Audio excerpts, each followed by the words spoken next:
one game away. Blow up. We're playing for something, man. We're playing for something. Just gotta mean something, you.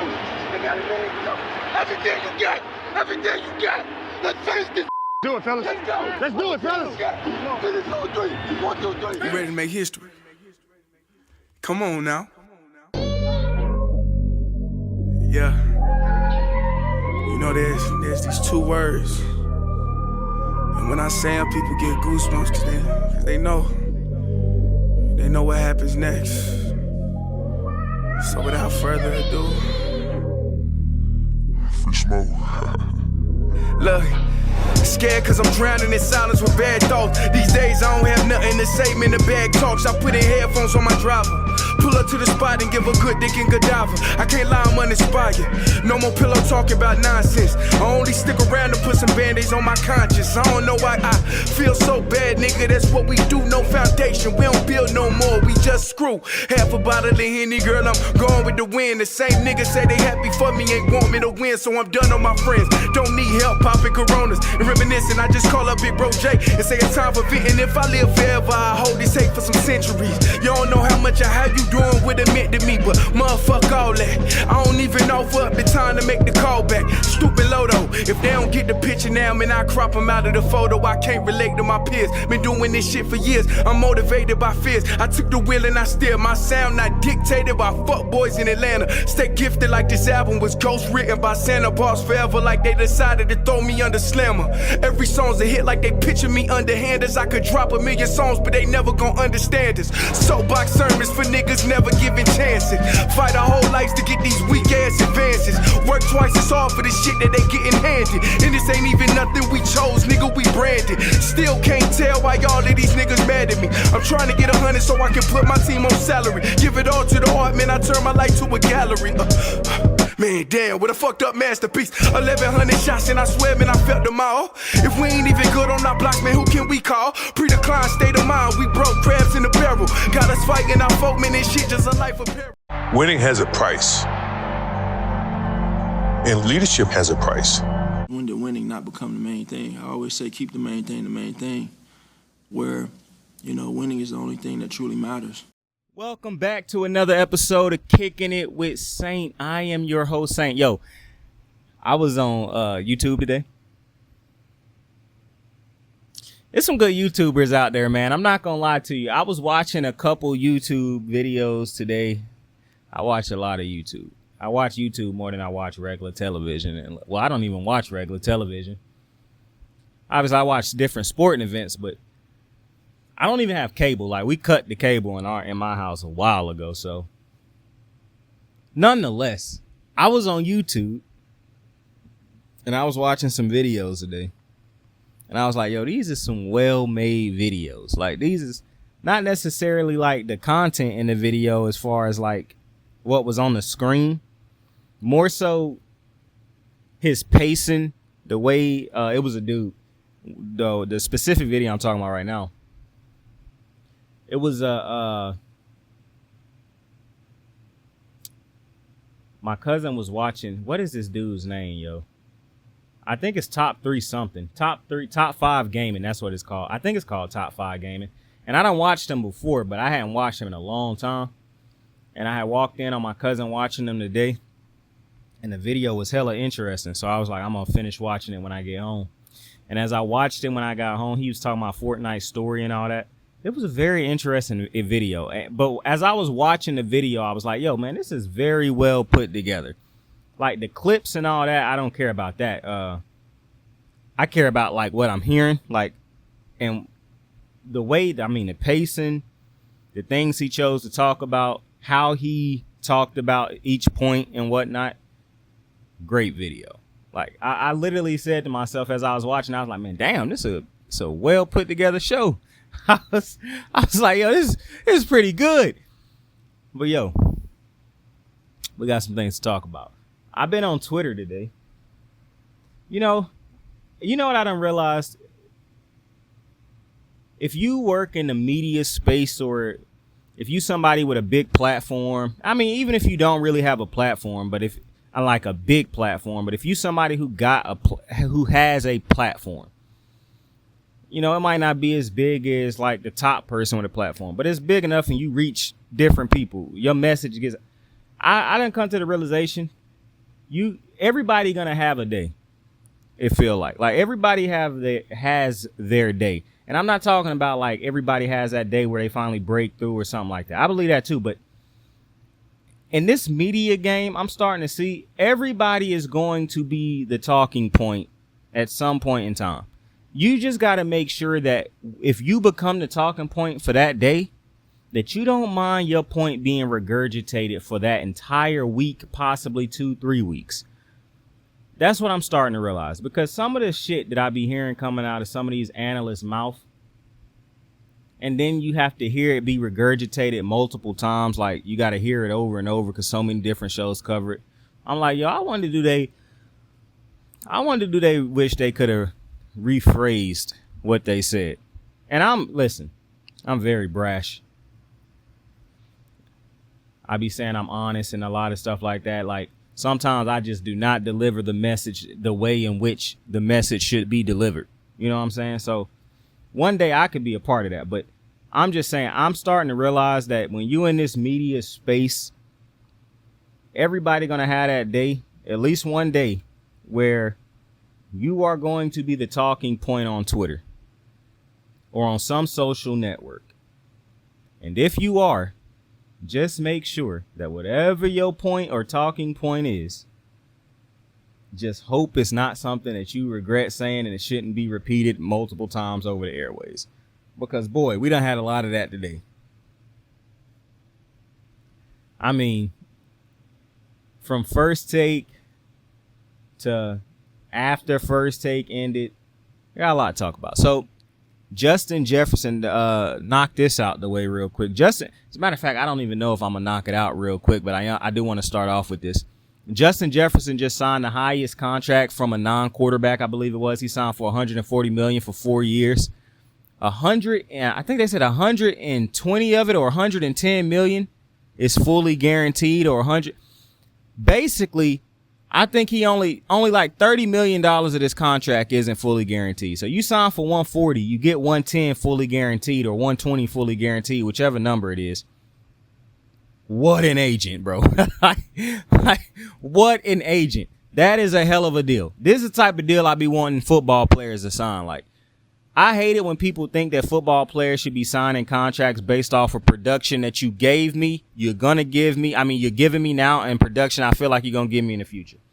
If you're a football player, for one, you probably won't be adequately paid for your first years of greatness. If you have great first couple years, you probably won't be adequately paid anyways. You'll probably be underpaid for how great you play the first part of your career, because that's your first deal.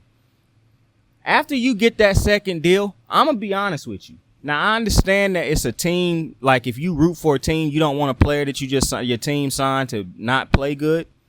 I don't really give a fuck. I'm going to be honest with you. After a player sign a mega deal, I mean, obviously you want them to produce for your team and whatnot, but I'm more so just happy for the player in the NFL, because I understand the NFL is not a sport that most people should be playing for 5 years in a row. But we got some freaks of nature out there. So I feel as though they should be paid and compensated adequately. And I don't feel as though I've ever seen a player who was a great player in his first couple years be adequately paid as such.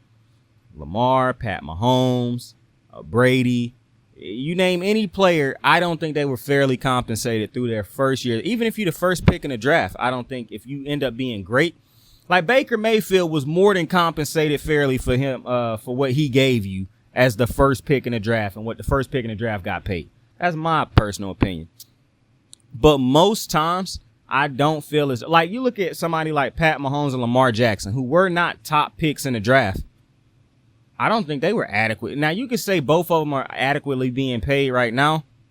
I don't agree with that either. But that's because this is football. It is I'm going to tell you what somebody told me the other day. It's a heinous sport. Yo, I had somebody tell me the other day that it was a heinous sport and it should not be played. They don't know why we celebrate it. And it's a ridiculous competition of violence. I was told that the other day in a conversation. I didn't disagree with anything they said, except for It's a very enjoyable thing to watch because at the end of the day, it's not like it's barbaric. I mean, you might think that it's barbaric, but when I think of something being barbaric, I'm thinking about no rules being involved, or the rules that are in place are so light and basically meaningless that, yeah, it's basically a free-for-all. NFL got rules and whatnot. So I don't think it's barbaric. It might seem as though because you got grown men hitting each other like it's like car crashes every week, like football players explain it. So I get that aspect of it, but I don't think it's just like a raging barbarians. I don't think it's that. But shout out to Justin Jefferson. I'm happy he got this type of deal. Now, I understand some people be like, well, the receiving position ain't the deal. People who should have got this type of deal. Well, you know what? I'm not here to discuss the positional disparity in money and whatnot, bro. I'm really not. That's a topic for another day. That's not what this show is about tonight. I'm just happy that Justin Jefferson signed the type of contract he just signed. Because if Justin Jefferson signs that contract and his first game of the new season is his last game of his career, Justin Jefferson is going to be properly compensated. He ain't got to worry about losing out on money because he can't play no more because he got 110 or 120 fully guaranteed. So shout out to Justin Jefferson and his agent. That's a job well done. Give yourself a pat on the back, my guy. He know he did a good job on that. He know he ripped that. The next thing I want to see, it didn't take too long on that Justin Jefferson thing. The next thing I want to run over real quick is the Lamar Jackson thing because he haven't been to OTA, so he done cost himself $750,000, I think they said. For one, I don't even know why Lamar would put something stupid like that in his contract. I would never put a OTA type of, bro. I'm not signing a contract that have me. I got like Kyler Murray. I'm not finna have mandatory OTAs in my contract. I'm not finna have a thing in my contract to say, well, if you show up for this many, you know what I'm saying? I'm not doing that unless it's just like a caveat. Like if I put in my contract that if I do decide to show up for OTA, I need to be paid this type of money. If I don't, I'm not losing money. I just didn't make the money I could have made. It's not that like some people are looking at this as Lamar is losing. He costing himself money. If I can only make the money by going to the event and it wasn't coming to me just because, then that's not the same. That's not losing money. Now, I know people going to twist him like, well, he could have made it. So since he didn't, it's losing it. That's not the same. If you're losing money, that means that was money you were already going to make regardless. So if Lamar was going to make that money without ever touching foot down at OTAs, then that's losing money because he didn't show up. He was not making that money unless he showed up for it. I'm imagining this. I'm not even imagining this. I have not seen a report that said it was mandatory in his contract for him to show up. The reports that I saw said that he put in his contract that if he showed up, he would be paid this much money for showing up. So now, when the mandatory stuff happened, I'm pretty sure he'll show up for that. But for all this voluntary stuff, that's ridiculous that we in the year of 2024 and we still getting on athletes, trying to make them feel bad for not showing up to OTAs because your ignorant asses want your teams to win Super Bowls. Showing up for OTAs do not increase the likelihood of you winning a Super Bowl, yo. I'm tired of people trying to act like this is one of them things. If he don't show up for training camp and things like that in practice, that's one thing.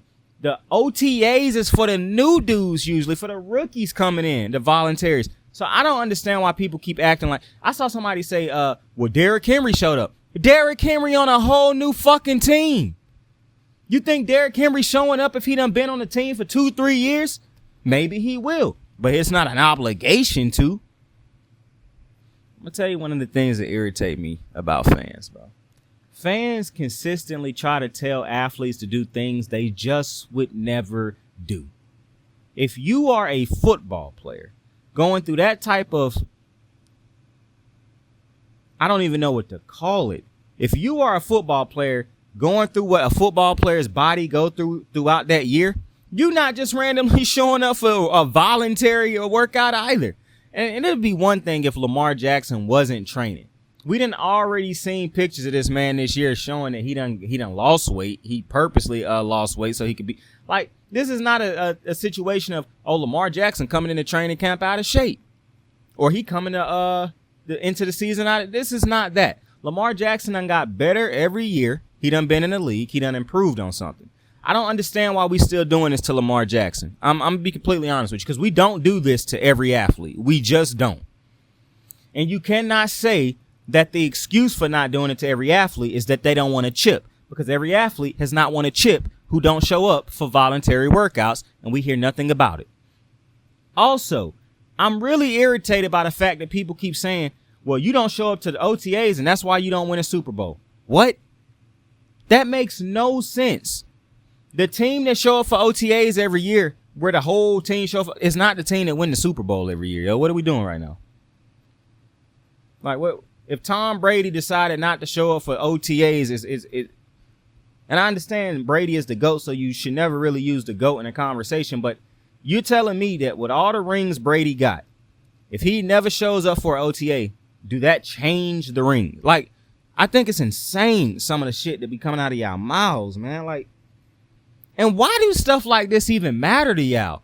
That's one of the things I'm starting to realize. Because I was talking to somebody the other day who helped me on the channel, and they was like, yo, Saint, one of the things I think we could do on the channel to get more traction is to constantly have, like, he feel like we should talk about, or I should talk about, like, every single piece of news that dropped. He was like, maybe we do one show or two shows a week, but we do like small videos throughout the week addressing different topics. So like today, maybe you drop like a 6-minute video discussing the Stephen A. Smith, Monica Mcnutt, Shannon Sharp stuff. And I'm like, I understand. Like I have been thinking about starting to do like shows, or more so like small short videos. It's like 5 minute, 6 minute long type videos. But those videos will always end up being really longer than I want them to be anyways, because I'm going to go into depth about what I want to talk about. And it's just going to end up leading me to talk about something else. So his suggestion was, well, I'll just be there. I'll keep you on topic. I'll make sure, like, I'll give us a time limit on how long the show, yada, yada, yada, need to be. And I'm not saying that won't happen eventually on the channel, but right now, I just like being able to talk about multiple things. To me right now, the fix, what I told him the fix would be is I'll just figure out how to upload more throughout the week like I do during the NFL season. I said, really the only thing that stopped me from uploading as much as possible, I'm just giving you the whole conversation we had. And he noticed it's because I be tired as hell when I come home from working.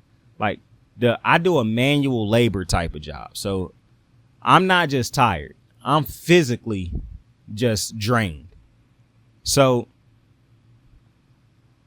but we'll get into that in a few. I don't even remember what we was talking about. But listen,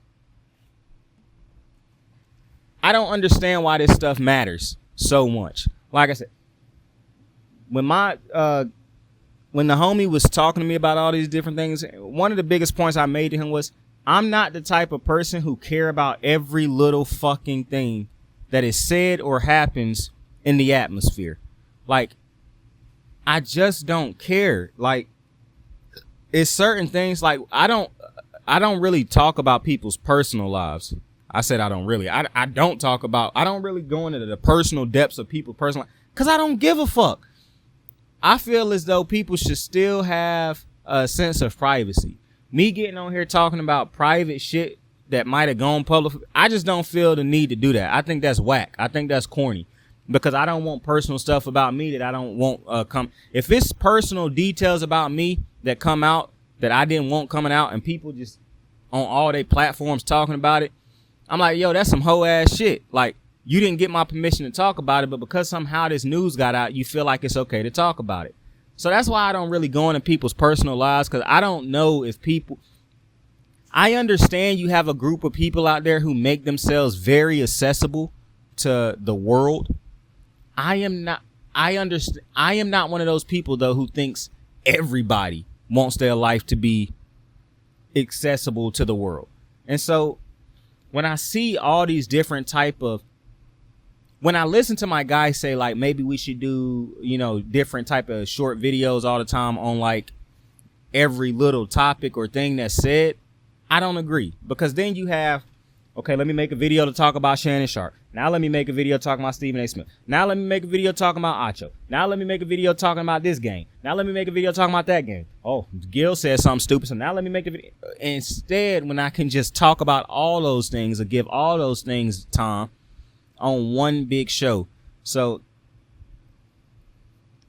that's really why I don't just have multiple videos come up every day about like the hot button topic at the moment, because a lot of the times I don't even think some of the topics that we talk about on Twitter or that's blown up on Twitter and things deserve the type of time that they get.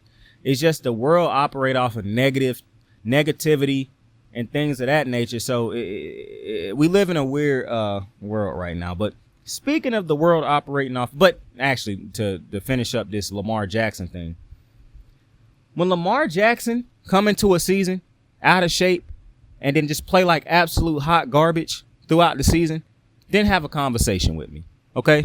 But until that happen, I'm gonna need him to get the same benefit of the doubt that we keep giving Josh Allen, that we keep giving Pat Mahomes, that we keep giving Jalen Hurts, Dak Prescott, every quarterback that's getting the benefit of the doubt because they are good players. I'm gonna need Lamar to get that. This notion, I'm telling you, man, I still don't understand how a player can be as great as Lamar Jackson done been throughout his career. And the only things that you ever hear about him is he ain't won a Super Bowl. He can't win in the playoffs. He ain't this. He ain't that. I've never seen somebody who people just want to root against so heavily. But speaking of which, I saw something today. I saw somebody say something today that really touched me, because they was like, I am an African American. I cannot talk about certain things in sports and feel as though I'm doing my job as an African American, because no matter what you are, if you are not African American, then stop trying to understand my plight. Stop trying to tell me what should be important and what should not be important to me. And this is why I tell people all the time, don't talk to me about why you bring up race in sports, because if I bring race up in sports, it's because the race needed to be brought up in sports. I don't fucking bring up race just to start a debate about race. You think I like having them conversations with ignorant people?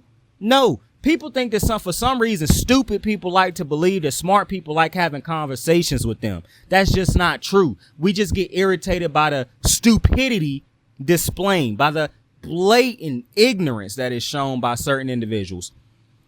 But when I bring up race and certain things, when race need to be brought up, I don't do that just because I want to hear a bunch of goofballs say, why you bring up race? That's not why I'm doing that. As a matter of fact, you know what's interesting? And it's the reason I didn't say a bunch of white people, because white people ain't the only ones who always talk about bringing up race. It's a lot of raccoons out there, ladies and gentlemen. As a matter of fact, I had a black dude. Now, I don't really know what this dude is anymore, but a while ago, I had a dude tell me, why you always bring up race on, well, he didn't say why I always bring it up. He said, I'm ashamed that you brought up race on this topic. But then he started to talk about the topic in a long paragraph. And everything he said was either ignorant, and he knew it was ignorant, just fucking stupid. Like, what? And then 3, he was basically making, it was a long paragraph. The third part of his paragraph, he basically agreed with, no, not even agreed. He basically admitted that racism is all throughout sports, but the way he worded it was basically somebody in denial. So I responded to him, but I didn't respond to him in a way that a lot of people who got platforms who think they just want to keep every fan respond. No. See, I appreciate people who respond and ain't afraid, are not afraid to lose a fan, because I'm not going to be fake in order to keep fans. I went and messaged him, told him everything. For one, I said, bro, as a black man, why the fuck would you ever have a problem with somebody bringing up race when it's justified? That right there tell me you so far up the white man's ass that you are scared to be a black man because you don't want to upset the white dude next to you. That's crazy to me. Like, you are so okay with the racism in sports.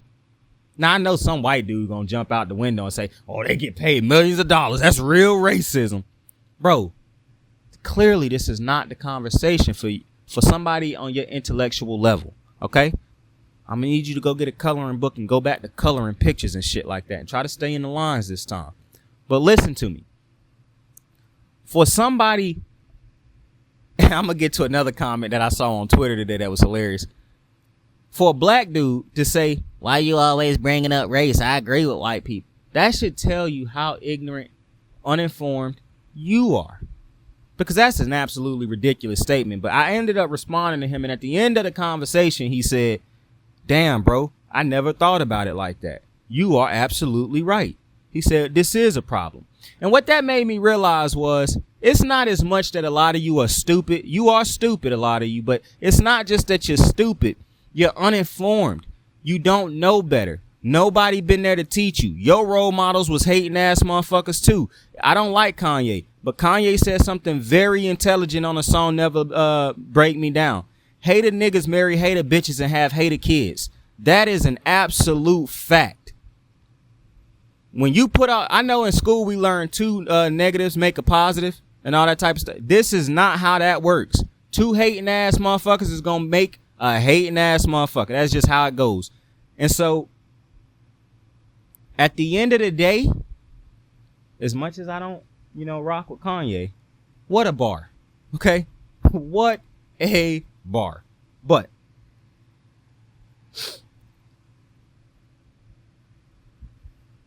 it's more to be talked about tonight. It's more to be talked about, and I'm not gonna bog myself down with that one little thing. But I do want to say something else real quick. I saw a comment on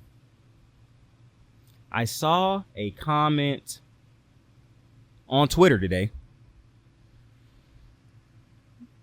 and it said Caitlin Clark is dealing with racism in the WNBA.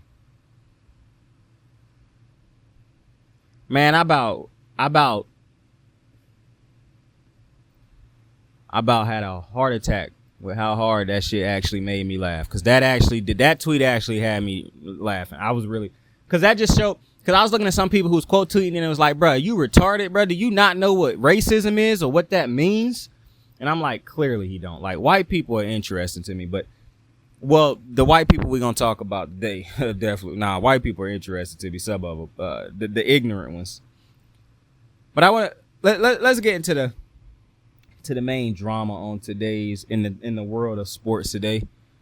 So, the Caitlin Clark, Kennedy Carter, hip check, that happened Saturday.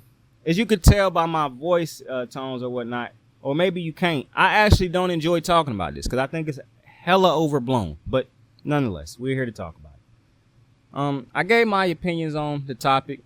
I'm going to tell you what I do find infuriating, but also hilarious.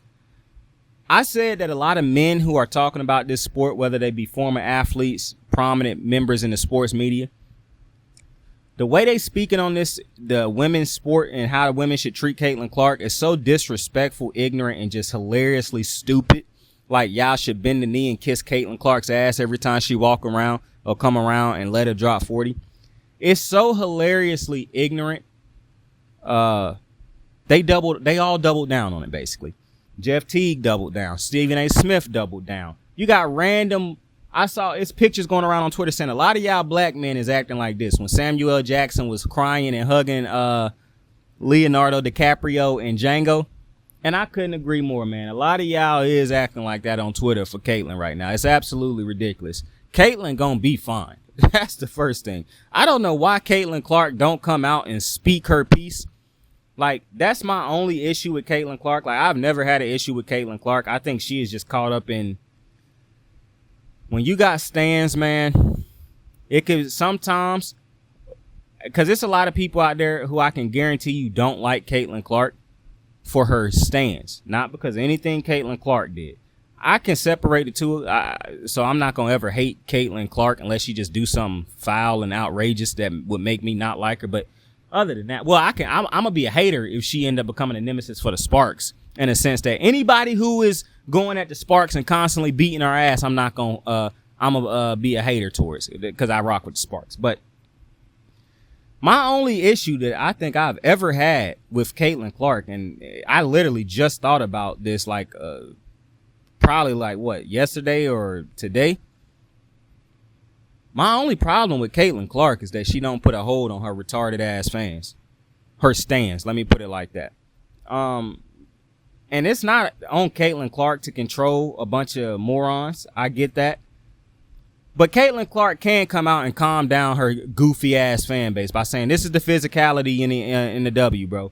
Like, I understand what come with being in the W. Was that a cheap shot? Absolutely. It'll probably happen to me again.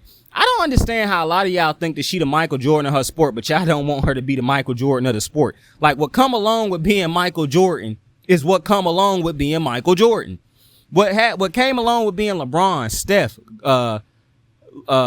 Peyton Manning, Kobe Bryant, Tom Brady, Pat Mahomes. Like, to be great, it's pressure that come with that. It is haters that come with that.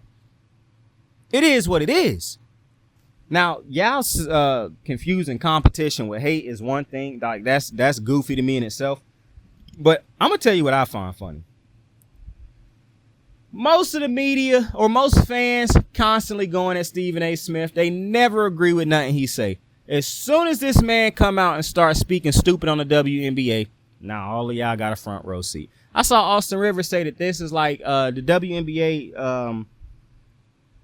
What do we call it? Beyonce.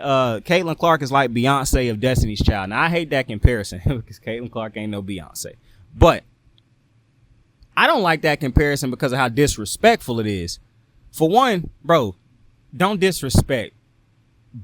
ever disrespect Kelly Rowland like that, bro. Okay? Don't ever disrespect Kelly Rowland like that. I will not speak on the third member of the Destiny's Child. But to try to disrespect Kelly like that and the third member of the Destiny's Child, like they didn't have no talent whatsoever, and so they should just be appreciative of Beyonce there. Kelly done had a great fucking career after Beyonce. Now, the conversation was never about the Destiny's Child. Shout out to all of them. But I don't understand these men that's freely getting on air as disrespecting these women. Like, they is really saying some disrespectful shit. I don't understand how women ain't coming out and checking these dudes, bro. Like, I feel like WNBA players need to legitimately come out and check some of these dudes. Jeff Teague should have been checked by WNBA players right now. I mean, him and his crew and I love Jeff Teague's podcast. Love it. I watch every single episode. I know how I started having to skip past certain parts of the show because of how blatantly ignorant they have been towards the WNBA players. And, I think that's the thing that these dudes not even thinking about. They not even thinking about we disrespecting these women by trying to prop up Caitlin Clark. But y'all are heavily disrespecting these women by telling them y'all need to be appreciative. Stop competing and let her do what she want to because y'all gonna make more money because of her. The reality is a lot of women in the WNBA won't make more money because Caitlin Clark showed up. Not because she showed up, but her showing up won't make a fucking difference in what they make. That's a reality. Some women will make more money with the addition of Caitlin Clark and the eyes she brings. But it ain't just Caitlin Clark. I keep telling y'all that. Maybe that's the only person some of you watch. Angel Reese played a big part in this. Caitlin Clark played a big part in this. Paige Buchers played a big part in this. Juju Watson played a big part in this. Asia Wilson played a huge part in this. Caitlin Clark was not the only woman going off the last couple years. And what's really frustrating about this dialogue around the WNBA right now is Asia Wilson is having a fucking season. You probably wouldn't even know it because every time somebody who called themselves a fan of the WNBA talk about the WNBA, it's about Caitlin Clark. And I'm so baffled by, I'm listening to, Jeff Teague, Austin Rivers, Stephen A. Smith. I'm just listening to all this nonsense rhetoric flying around. And I know ESPN love this because this is what get them the views. This is what get them the views. And, people over there on Fox and FS1 going to try to copy it because they need the views too. But I just feel as though right now the dialogue around a bunch of men talking WNBA who ain't probably watched more than one fucking game, it's embarrassing. And the way that they don't even realize how bad they have disrespected these women. And when the NBA players do it, one of the irritating parts about Austin Rivers, fam, You are what you was telling all these other people to be appreciative of. You saying that Beyonce and Caitlyn is the Beyonce. Bro, what were you in the NBA? This is my problem with Austin Rivers, man. I do not have anything against Austin Rivers. He played in the NBA. He can say what he wants to. But, yo, him and J.J. Redick talk like they was some fucking stars. And I don't get it. I saw Baron Davis say this the other day, and I'm so happy Baron Davis said this, and I ain't the only one who be feeling like this about J.J. Redick. You calling the people that Bob Cousy and them played with and Jerry West plumbers, but they had to be plumbers and hooped, and you only have to hoop, JJ. All you had to do was hoop, bro. And you're J.J. Redick. You're not better than no Bob Cousy, Jerry West. All them old dudes that you was clowning, you not better than none of them. Your legacy don't ring like a Jerry West. I ain't never watched a single Bob Cousy game. I know he better than Redick. So when I hear people like J.J. Redick and Austin Rivers walking around talking like they was Shaq or Kobe of the league and seeing how easy it is for J.J. Redick to J.J. Redick is one of my least favorite people to listen to right now. I'm not going to stunt with you, man. He disrespect a lot of people to me. And his arrogance, yo, like, and if he become the fucking head coach of the Lakers, I'm just telling you right now, I'm always going to be a Laker fan. I'm not watching this fucking team if he is the head coach, yo. If LeBron really get this dude in as a head coach, I ain't going to lie. LeBron's legacy going to take a huge hit for me because this is fucking ignorant. You do not want to win. You want to just do what you want to do. What about J.J. Redick would tell you this is somebody who is a championship head coach? See, people always go at Steve Kerr like Steve Kerr didn't work in multiple front offices. Like Steve Kerr wasn't a part of the NBA, like front office or doing things with teams after he retired. People just act like Steve Kerr just came out of broadcasting and went to coaching. That's not what happened. J.J. Redick, that's what's exact. Like people even went to Steve Nash. Steve Nash you might not think Steve Nash deserved that job. Steve Nash still was a consultant. He still worked within the NBA with different teams. What has J.J. Redick done for the NBA as far as being anything on the team other than a player? For him to be the head coach of the Lakers is crazy. It was a point in time where the Lakers were a respected brand. We were a brand name, like Hov said on Blue Magic.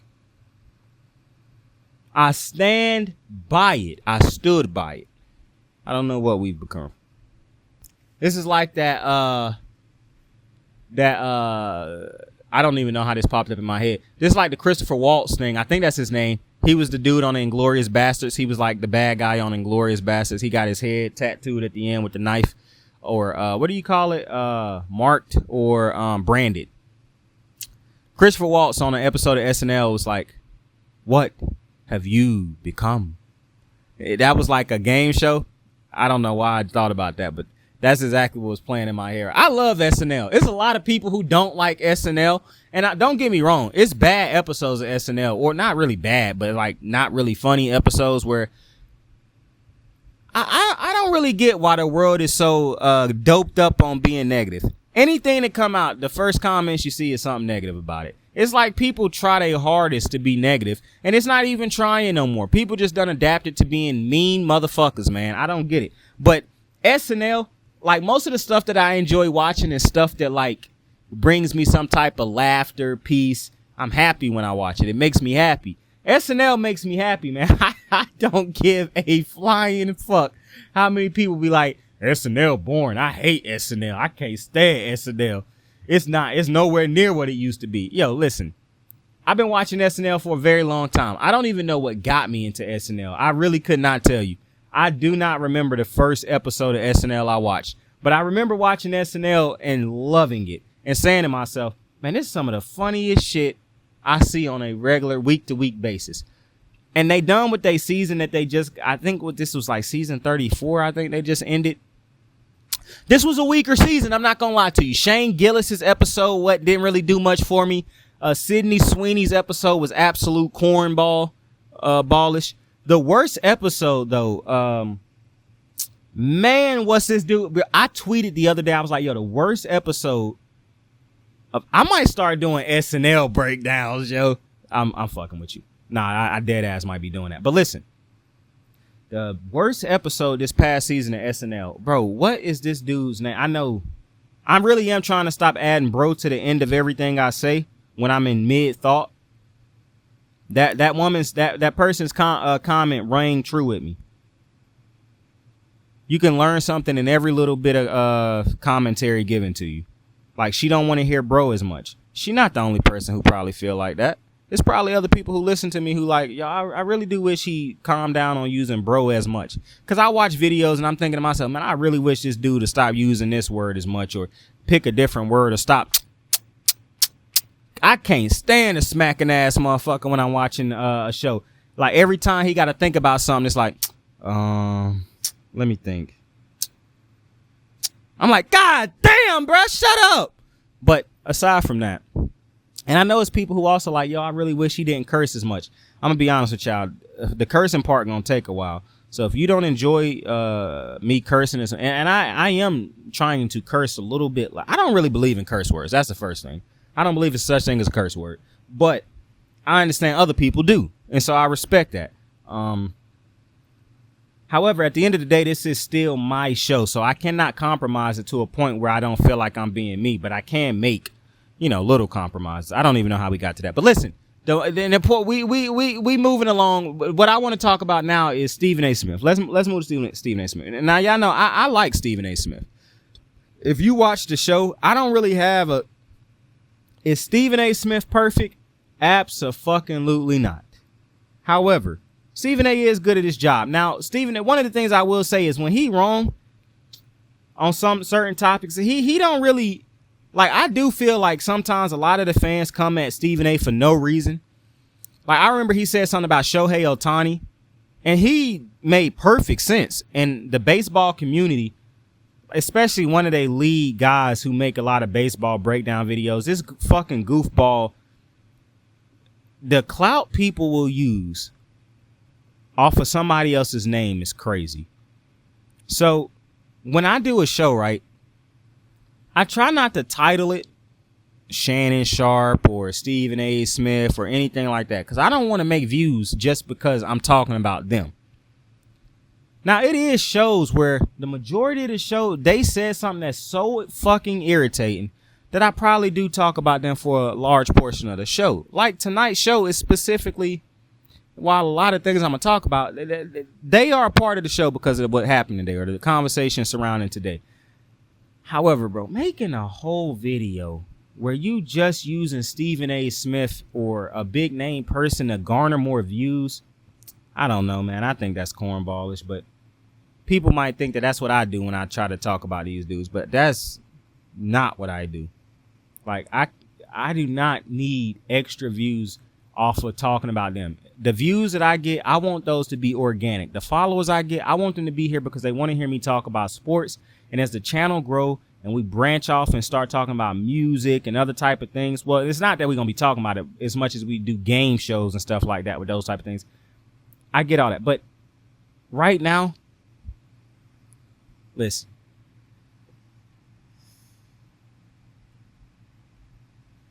Matter of fact, we'll just address it when we get to it one day. But listen, Stephen A. Smith, what a day. What an interesting day you had. I don't even really know where to begin, to be completely honest with you, but I guess I'll take a stab at this thing. I don't like what he said on his show today. Not First Take. On his show, the Stephen A. Smith show. I don't like basically implying that you made Monica Mcnutt and those other three women. I don't like that. I really don't. Now, what I've seen today, what I've heard today, is a bunch of men being absolutely ignorant to the plight of black women. And the worst part is, it was a lot of black men. What about black men? Like, bro, you cannot be serious. That can't be a response to the stuff that Monica said. Not to mention, what did Monica say that was wrong? You could have done more for the WNBA over the last couple. Now I'm gonna tell you the most. Okay, I know exactly. You know how every time you see a comment and it's like, oh, that's just diabolical, and it's the most diabolical shit I done seen probably this year is when Stephen A. said, they say he didn't do enough. He said, I could do less. Yo, that is such a diabolical line. That is so ignorant. That's mean, bro. I'm not gonna lie. That is a mean thing to say. Sometimes when it's just so foul and I can't think of even the worst thing you could, it's just mean. How do you snoop that low to say something like that? Like, that cannot be something that come out your mouth, man. Like, that cannot be something that come out of your mouth. I'm going to tell you what the equivalent of what Stephen A. Smith did was. So let's say me and somebody else work on Kicking It with Saint, on Saints World, the channel. And now we're doing videos on Kicking It with Saint. And you might not have heard of this person in the past before, but they big time now that they on the show with me, right? Or you know of them now more so because they on the show with me. Now, let's say my show start, I'm doing crazy views and whatnot. And then one day, me and that person get into it on the show, and they say, man, you didn't really do, like, you could do more for me. And I say, I could also do less for you. That's crazy. Like, it is certain situations where I understand. Matter of fact, let me rephrase that. Let's say we on the show, and the dude say to me, Saint, you don't talk about, let's say I'm starting to get a whole bunch of hockey viewers on the show because he started talking about hockey one day. And let's say something happened in hockey and I give I can't imagine doing this, but let's just say I give a half-baked ass hockey opinion, right? And he say, bro, how do I word this? Because I like the way I did it at first, but that was crazy. Let me think. And he say to you, bro, I understand what you're saying about hockey right now, but you didn't do all this. Like, you didn't do this far. Let's say hockey started to blow up, right? And he get on the show and say, you didn't really care about hockey a couple years ago. Like, you could have talked about hockey more. That's him being honest, especially if I haven't talked about hockey. Bro, I could probably give you count on my fingers how many times I done talked about hockey on my channel. None. I don't talk about hockey. And he came out and said, you could do more. You could have done more for hockey in the past. And I said, shit, I could have done less for hockey too. What was that response for? Like, what did that response do? Just show you how evil and ignorant you can be? When I heard Stephen A. say that, I'm not going to lie, it immediately made me think of some of the most evil white people I be seeing on movies. I'm not going to lie to you. My mind immediately went to evil white people in movies I done seen who say stuff just like that. I dead ass couldn't believe it. Like, when I first heard him say, I kind of chuckled because I was like, I can't believe somebody just said that shit. Like, I could have done less. Like, that is insane. Yo, this dude's off his rocker. And then you got Pat Mahomes calling Caitlin Clark a white bitch today. He did it as an endearment for her. He tried to be like, and the white bitch is the one who got the lead. Listen, one thing is for sure. These dudes, they know how to get people talking about them, but they do not know what the fuck they are talking about when it comes to the WNBA. So if you're trying to learn about the WNBA from listening to Stephen A. Smith, Shannon Sharp, Pat McAfee,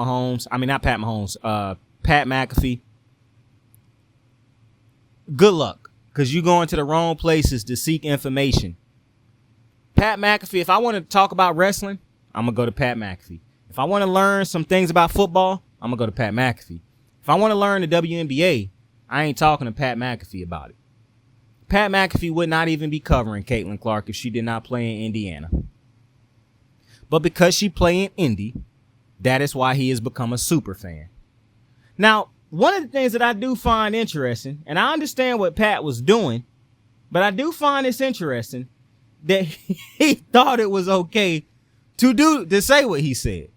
That is crazy. Now, any woman who I'm trying to support or back, I don't really feel like calling her a bitch is cool regardless. Like, I know what Pat was trying to say. I get what he was trying to say. But I don't even like it when women do that to each other and call, bitch, bitch, bitch, there go my bitch. I don't really like that. Because it's hard to turn bitch into a term of endearment. But that's not for me to be the judge of, because I'm not a woman. So I cannot control how they talk to each other. But I do, as a man, feel uncomfortable saying that I'm a fan of a woman and then calling her a bitch. That's kind of an oxymoron. It's kind of crazy, you know? So I do get the outrage that Pat McAfee got today, even though I do understand what he was trying to say. Mind you, the Caitlin Clark fans, this goofball is one of the biggest Caitlin Clark supporters, even though he probably don't only watch like 5 full Caitlin Clark games in his entire life. So I don't even know why y'all was attacking him. He was on your outside. So, you know. But listening to Pat Mahomes, Jeff Teague, you know the funniest part about listening to, because I was about to say listening to all of these dudes, you know they don't watch the game. Listening to all these dudes, you know they don't watch the game, and you know they not going to watch the game. Just giving these opinions just to give them, just for talking points, just to be ignorant, I guess. But Stephen A. Smith talking about who done covered the WNBA, who done more for the WNBA than him in First Take. Bro, you on drugs? I don't remember too many conversations about the WNBA on First Take other than when it's something like major. Candace Parker is big in the media right now as far as basketball. I don't remember her ever being on First Take. Like, has she ever been invited on First Take to talk WNBA throughout her career? Diana Taurasi, like some of the biggest women in the WNBA, I haven't seen them on First Take. So what the fuck is Stephen A. Smith talking about? Like, bro, when you are wrong, just admit you wrong. I don't understand this thing where Stephen A. Smith be so embarrassed about being wrong that he can't, like, it would be people would not care so quick if you just owned up to, now, for one, who the fuck cares what people think? I agree with that notion, but you clearly do. So I don't understand why you don't just, I was wrong, get it out the way. What people got to say after that, who gives a damn? Because it'll be people, you can apologize and people will be like, nope, apology not enough. Fuck you. Who the fuck is you to tell me an apology ain't enough? Who the fuck died and made you the fucking apology judge? You know what I'm saying? The forgiveness expert. You know what I'm saying? Like, who the fuck is you? I'm gonna tell y'all something that be making me mad. I just thought about this when I said you. I love Angel Reese. Love Angel Reese. I do not like that Angel Reese, and I know they both sound like that because I don't have a problem with they sound. Obviously, I know what Baltimore women sound like. What is Blueface's girl called? What is her name? Krishan Rock. Yo, she sound, her and Angel Reese sound just alike. It is a section of Baltimore women who do sound just like that. But I just hate that how Krishan Rock is just such a bad representation of Baltimore women, yo. I don't like it. Because somebody told me the other day, and I couldn't even argue with it. They was like, you know who Angel Reese sound like? I was like, who? And I knew who they was going to say because I already had thought this. They're like, it sound like that dumbass girl who Blueface be with all the time. I was like, fuck.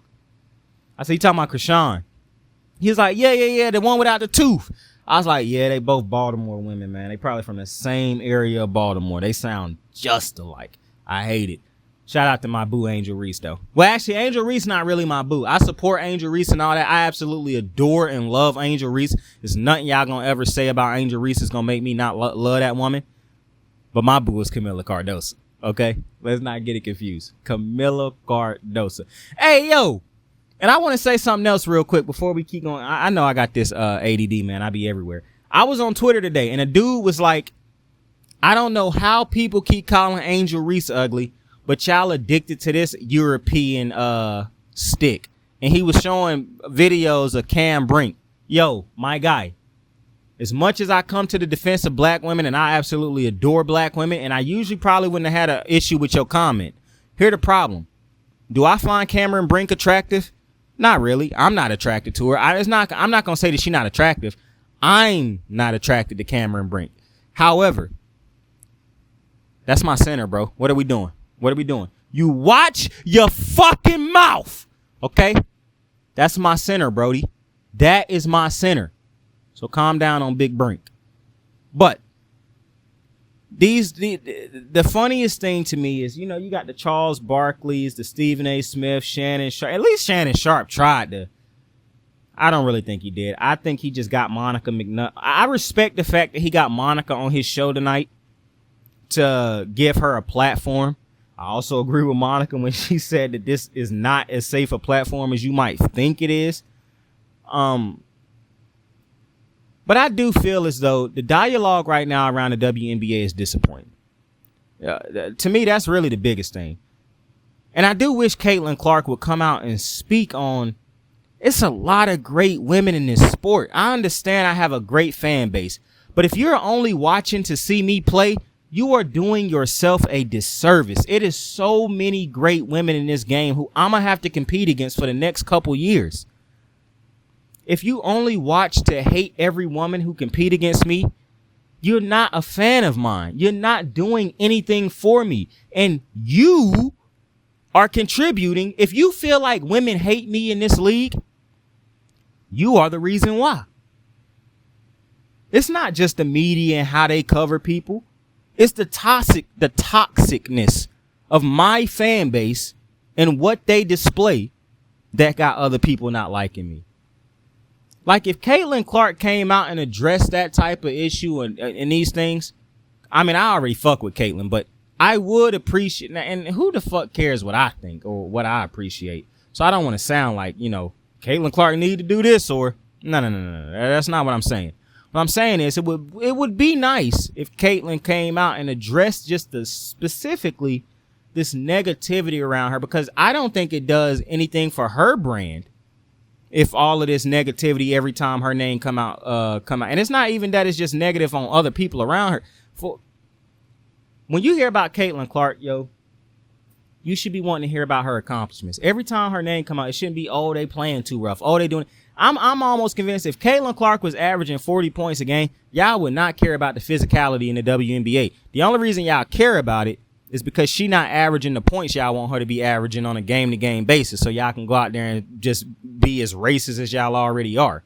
Like, the insanity, the in-fucking sanity that is the stan culture, I really wish something would happen to him. If Caitlin Clark came out and denounced her stans that are just racist, oh my God, do you know what that would do?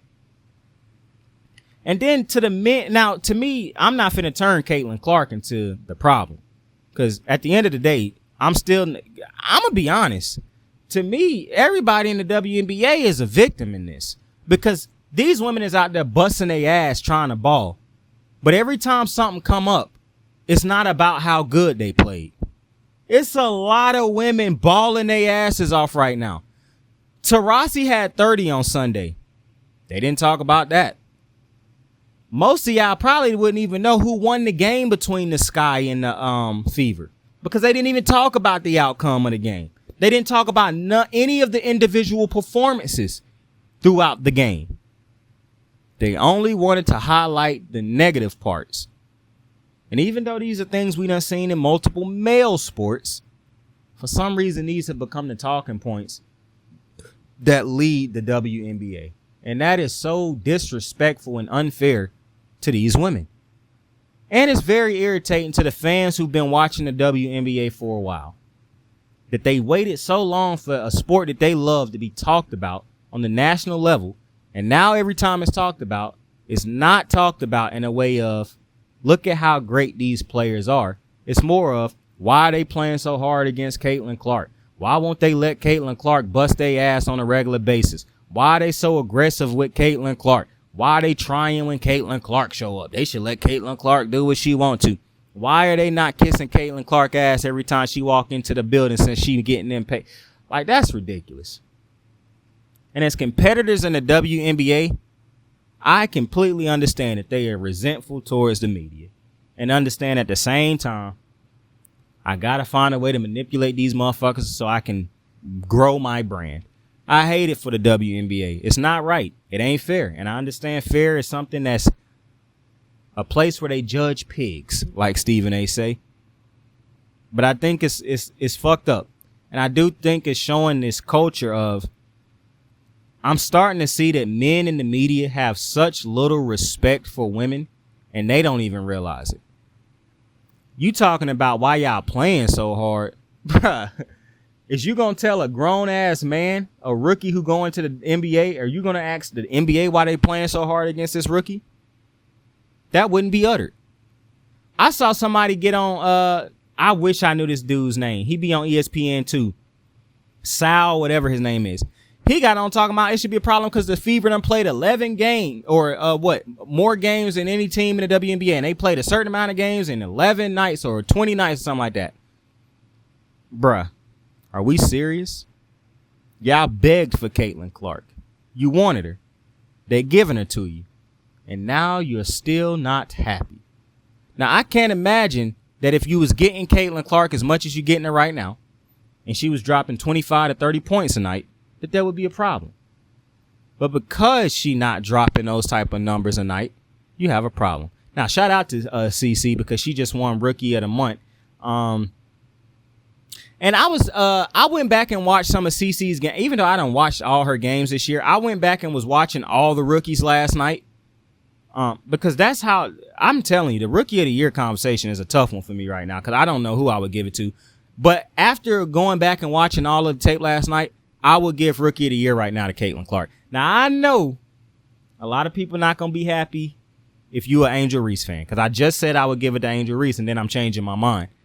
However, the reason that I would give it to Caitlin Clark right now is because while I think every single rookie is playing a great role for their team, well, the ones who getting the opportunities. And I understand that some people will say it's not fair that Caitlin Clark, because she done had a bigger opportunity than the other women. I understand all that. But when I'm looking at the film, to be completely honest with you, you're lucky Cameron Brink not getting the opportunity she should be getting because Cameron Brink, to me right now, it actually is the best all-around rookie. Defensively, offensively, passing the ball. Like, I think Cameron Brink is but then I would be biased if I said it. So I'm waiting for her to have valid proof for me to put her a Rookie of the Year. But right now, I would definitely give it to Caitlin Clark, just slightly edging her over Angel Reese. Because I understand, listen, the biggest knock for Caitlin is that they losing. But when I'm thinking about Rookie of the Year, the team that got the Rookie of the Year probably won't be good anyways because they probably got the number one pick in the draft because they fucking sucked. So the record don't really matter to me. The Sparks suck. The Sky is the best out of the three, but they ain't really that much better than they just one game under. I mean, they under 500 also just by a game, but obviously their record is not as bad as the Sparks and the Fever. But right now, I mean, if you value record, then Angel Reese should probably get it over Caitlin Clark right now. But I don't value the record for the rookies as much. And I do understand that Aaliyah Boston is a part of the Fever. However, I'm not as high on Aaliyah Boston as I was last year. And I'll speak on that probably in a different episode. But Aaliyah Boston right now is having a rough start to the season, in my opinion. And I said before that I didn't really like the fit of Aaliyah Boston and Caitlin Clark after I saw that a couple times. And I said it could be, I mean, that's just my initial judgment is I'm not really feeling the duo. And I made a lot of excuses as to why it's not on them. But I would like to see more out of that duo specifically. And I'm just not seeing it right now. And I think that's one. Nonetheless, I would have Caitlin Clark as my Rookie of the Year right now. She just won Rookie of the Month. Shout out to her.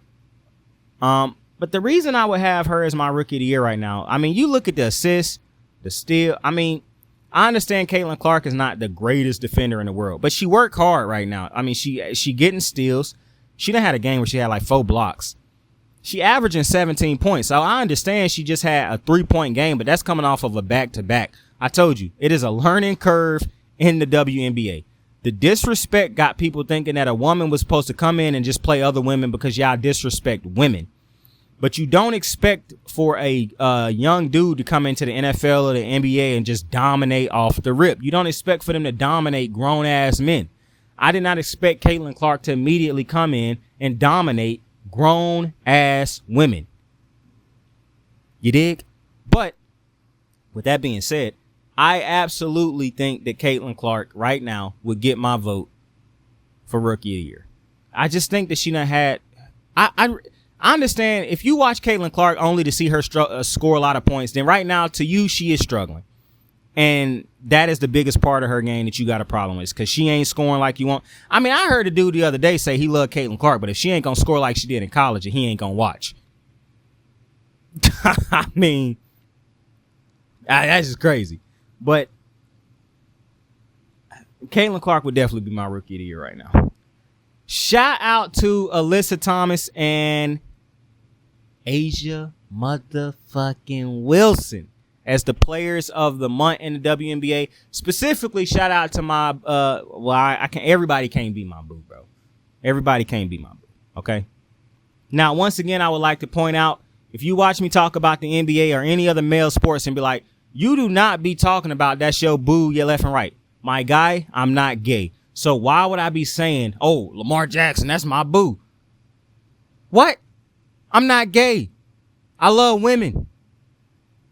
Now, I don't just look at the WNBA because it's beautiful women in the WNBA. But if it's a beautiful woman in the WNBA, why would I not acknowledge that? That's crazy. However, Asia Wilson right now is having one of the most dominant starts to a season I have seen in WNBA history. I'm going to be honest with y'all. I was watching highlights of Candace Parker the other day. I dead ass believe that Asia Wilson might end up being the best player in WNBA history. Like, man, it's crazy how good she is, yo. And she keep getting better. Don't let her develop a knockdown 3-point shot, yo. If she develop a knockdown 3-point shot, it's over. It's over. Not going to be able to do shit with her. What Asia Wilson is doing right. And Nike better make her some fire ass shoes, yo. Dead ass. Because y'all got Sabrina. Shout out to Sabrina. Sabrina got some fire ass shoes, even though they just look like a version of Kobe's. I'm not going to lie. I hate that for Sabrina in the sense that her shoe to me is just a different version of a Kobe. Like if Kobe was alive, he probably would have got those models.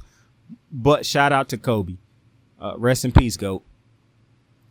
Rest in paradise, GOAT. You and your beautiful daughter. And all the people who lost their life in that accident. Because it feel like every time I address Kobe, it's some jackass that come out the woodwork. Well, he ain't the only person who died, him and his daughter. Like, God almighty, bro. Like, I didn't watch the other people on that helicopter hoop, bro. But nonetheless, Asia Wilson is unreal to me.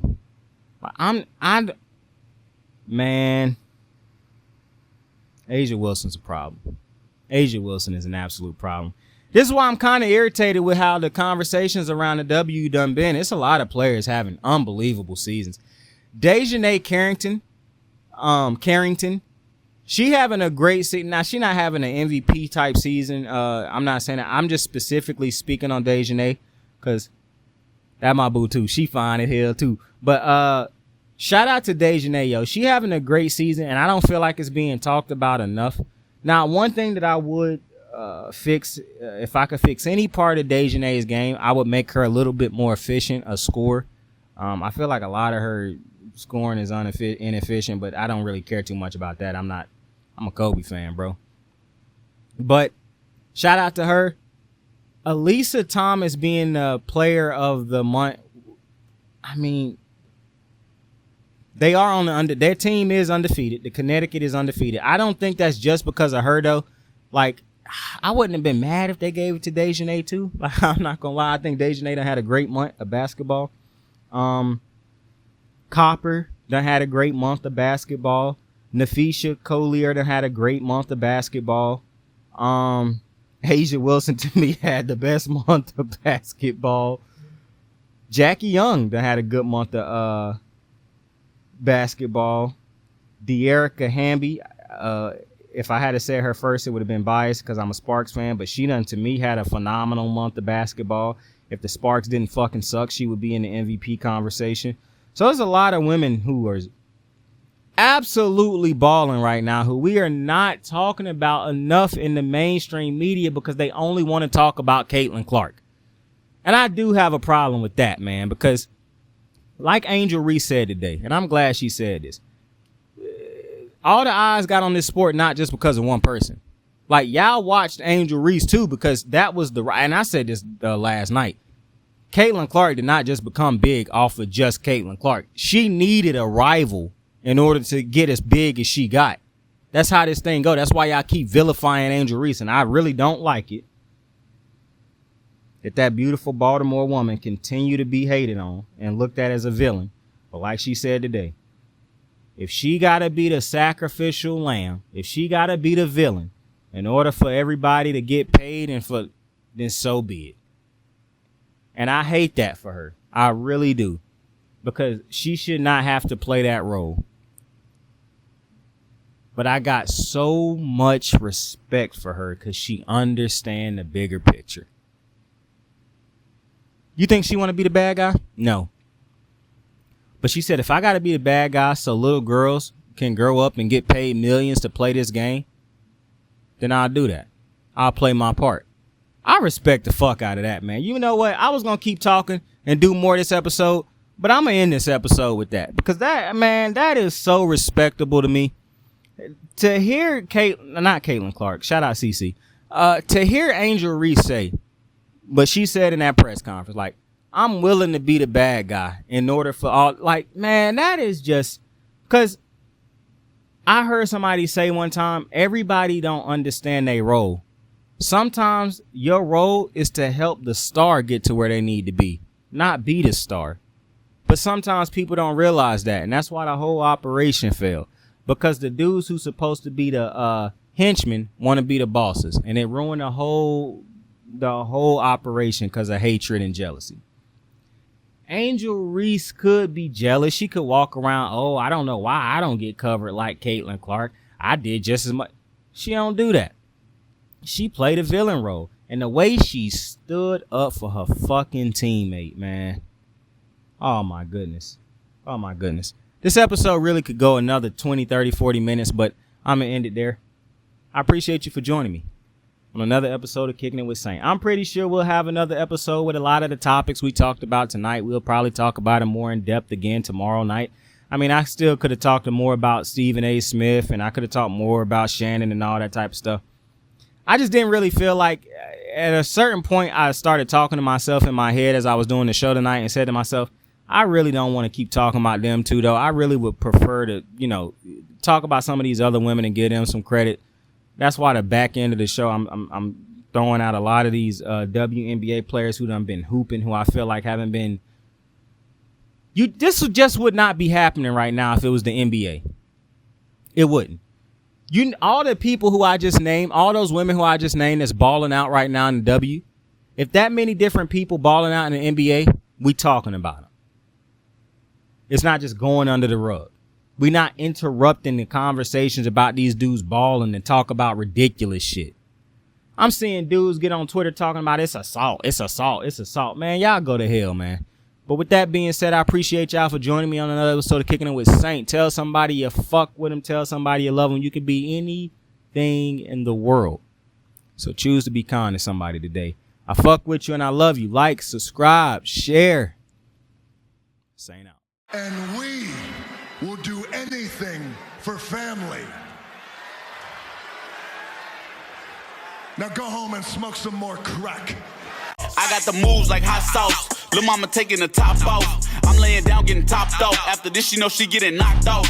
I know she loving the money, so I keep on thumbing and thumbing. She say she horny when she taking shots, so I keep them coming and coming. Now I'm putting dick in her tummy. Scoop her up like I'm raking her something. You would think shawty red track, the way that she running and running. You getting dumber and dumber. You out here chasing a bone.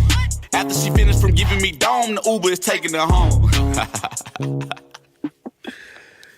Tight.